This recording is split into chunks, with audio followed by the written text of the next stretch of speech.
ये कहानी है 12 साल के एक लड़के की जो अपनी ही स्टेप मदर के साथ रिलेशन बनाना चाहता है।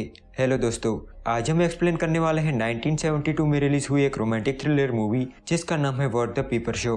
मूवी की स्टार्टिंग में हम सारा नाम की एक औरत को देखते हैं जो अपने बाथ टब में नहा रही थी। तभी उसे करंट लगता है और उसकी वहीं पर मौत हो जाती है। यह था इस मूवी का इंट्रो। अब स्टोरी एक साल बाद की दिखाई जाती है जहां हम देखते हैं एलिस नाम की एक लड़की को जो अपने हस्बैंड पॉल के घर आई हुई थी। एलिस पॉल की दूसरी वाइफ थी और सारा जो थी वो पॉल की पहली वाइफ थी जिसे हमने स्टार्टिंग में मरते हुए देखा था। पॉल एक बिजनेसमैन था, इसीलिए वो किसी काम से बाहर गया हुआ था और एलिस को पॉल ने अपने 12 साल के बेटे मार्कस का ख्याल रखने के लिए भेजा था। एलिस मार्कस की स्टेप मदर थी, इसीलिए उसका भी फर्ज बनता है मार्कस का ख्याल रखना। पॉल ने एलिस को बताया था कि मार्कस अपनी बोर्डिंग स्कूल गया है और वो एक हफ्ते के बाद घर लौटेगा, इसीलिए एलिस वहाँ पहले ही पहुँच गई थी। लेकिन जब वो वहाँ पहुँचती है तो वो देखती है कि मार्कस तो घर पर ही है। जब एलिस उसका रीजन पूछती है तब मार्कस कहता है कि उसे स्कूल में जल्दी छुट्टी मिल गई क्योंकि स्कूल में चिकन पॉक्स फैल गया है। तो एलिस उस पर यकीन कर लेती है, पर उसे ये सब थोड़ा अजीब जरूर लग रहा था।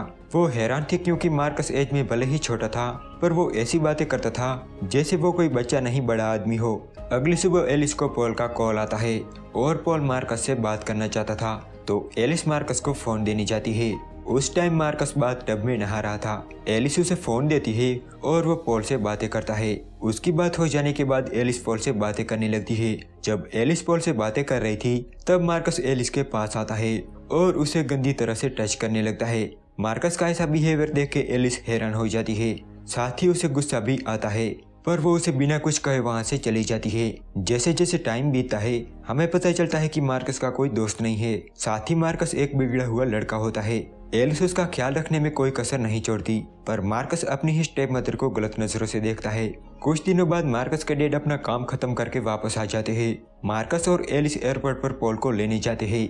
जब वो कार लेकर घर आ रहे थे तब पॉल एलिस को टच करने लगता है जिससे एलिस का ध्यान हट जाता है और उनका एक्सीडेंट होने ही वाला था कि तभी एलिस कार को कंट्रोल कर लेती है।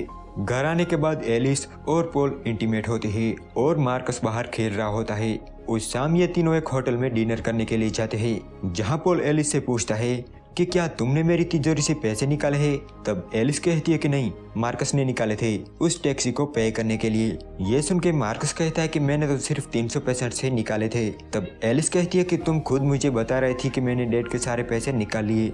इस पर मार्कस तुरंत कहता है कि मैंने ऐसा कहा ही नहीं। कुल मिलाकर पैसे गुम होने का सारा श्रेय एलिस को मिलता है।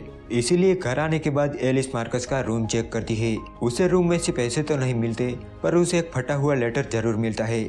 एक दिन जब मार्कस और पॉल स्विमिंग कर रहे थे तब मार्कस पॉल को बताता है कि एलिस मेरा जरा भी ख्याल नहीं रखती और साथ ही वो ये भी कहता है कि वो मुझे जरा भी पसंद नहीं करती। उसकी ये सारी बातें एलिस सुन रही थी तो वहीं पॉल भी मार्कस की बातों पर ज्यादा ध्यान नहीं देता क्योंकि वो एक बच्चा है और बच्चे कुछ भी बोलते रहते हैं। मार्कस पॉल को ये भी बताता है कि एलिस ने मेरे रूम की तलाशी ली। पॉल एलिस को इसके बारे में पूछता भी है पर वो कुछ नहीं बताती। एक दिन एलिस मार्कस के बारे में पता करने के लिए स्कूल जाती है जहां उसे पता चलता है कि मार्कस की कोई छुट्टियां नहीं चल रही बल्कि उसे तो स्कूल से निकाल दिया गया है। उन्होंने एक लेटर भी भेजा था पर वो मार्कस ने डिस्ट्रॉय कर दिया था जिसके टुकड़े एलिस को मार्कस के कमरे में से मिले थे। स्कूल में उसे पता चलता है कि मार्कस आसपास के घरों की जासूसी करता है और लोगों को इंटीमेट होते देखता है। साथ ही वो स्कूल के आसपास भटकने वाली बिल्लियों को जान से मार देता है। उसकी इन्हीं हरकतों की वजह से उसे निकाल दिया गया है। एक दिन एलिस पॉल के साथ एक पार्टी में जाती है जहां उसकी मुलाकात सोफी नाम की एक औरत से होती है। वो बताती है कि सारा मेरी फ्रेंड थी और उसकी बाथ टब में डूबने से मौत हो गई थी।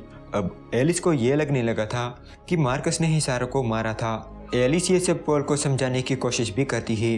वो उसे मार्कस के बारे में भी बताती है पर पॉल उसका यकीन नहीं करता। उल्टा उन दोनों की बहस हो जाती है। एक रात एलिस किसी काम से ऊपर वाले स्टोर पर जाती है। तभी वो देखती है कि उसके बेडरूम की छत पर एक हॉल है जिससे उनका बेड दिखाई देता है। ये देख के उसे तुरंत मार्कस का ख्याल आता है और उसे पता चल जाता है कि मार्कस उन दोनों को इंटीमेट होते देखता है।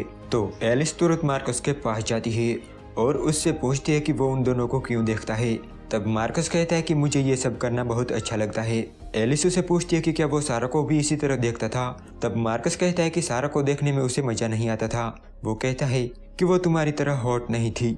अब यहाँ एलिस मार्कस से पूछती है कि सारा की मौत कैसे हुई। तो मार्कस कहता है कि उसे दिल का दौरा पड़ा था ये सुन के एलिस कहती है कि तुम झूठ बोल रहे हो, उसकी मौत करंट लगने से हुई थी। एलिस उसे कहती है कि तुम बहुत कुछ जानते हो पर तुम मुझे बता नहीं रहे।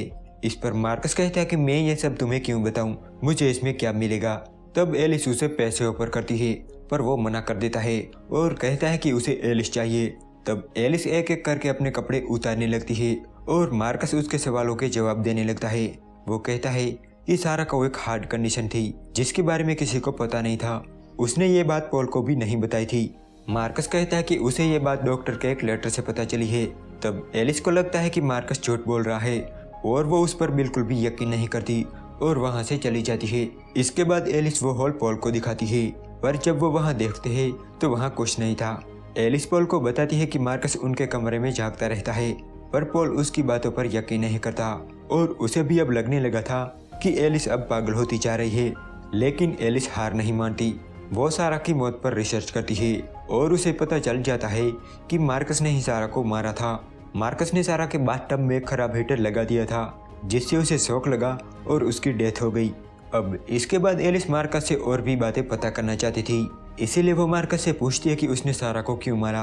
तब मार्कस कहता है कि सारा उसे जरा भी पसंद नहीं थी। साथ ही वो ये भी कहता है कि उसे लोगों को टॉर्चर करने में बड़ा मजा आता है। वो एलिस से कहता है कि अब मरने की बारी तुम्हारी है। ये सुन के एलिस मेंटली डिस्टर्ब हो जाती है। अब उसे समझ नहीं आ रहा था कि वो क्या करे क्योंकि कोई भी उसकी बातों पर यकीन नहीं कर रहा था। पॉल को भी अब लगने लगा था कि एलिस पागल हो चुकी है। इसके बाद एलिस की हालत इतनी खराब हो जाती है कि उसे एक मेंटल हॉस्पिटल में रखा जाता है। कुछ महीनों बाद जब एलिस ठीक हो जाती है तब उसे छोड़ दिया जाता है। एक दिन ये तीनों पार्क में घूम रहे थे।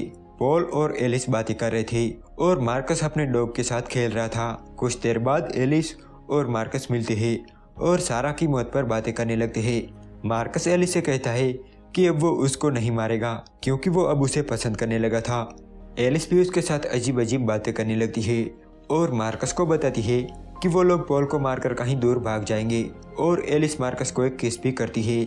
इसके बाद एलिस को रोड पर एक तेजी से आती कार दिखाई देती है। ये देख के एलिस डॉग के टॉय को रोड पर फेंकती है। जब डॉग उस टॉय को रोड पर लेने जाता है तब मार्कस भी उसे बचाने के लिए पीछे भागता है, लेकिन वो कार मार्कस को एक जोरदार टक्कर मारती है और मार्कस की वहीं पर मौत हो जाती है और एलिस बस मार्कस की बॉडी को देखकर मुस्कुराने लगती है। अब वो आज़ाद थी। उसने जो प्लान बनाया था वो उसमें कामयाब रही और यहाँ ये मूवी एंड हो जाती है।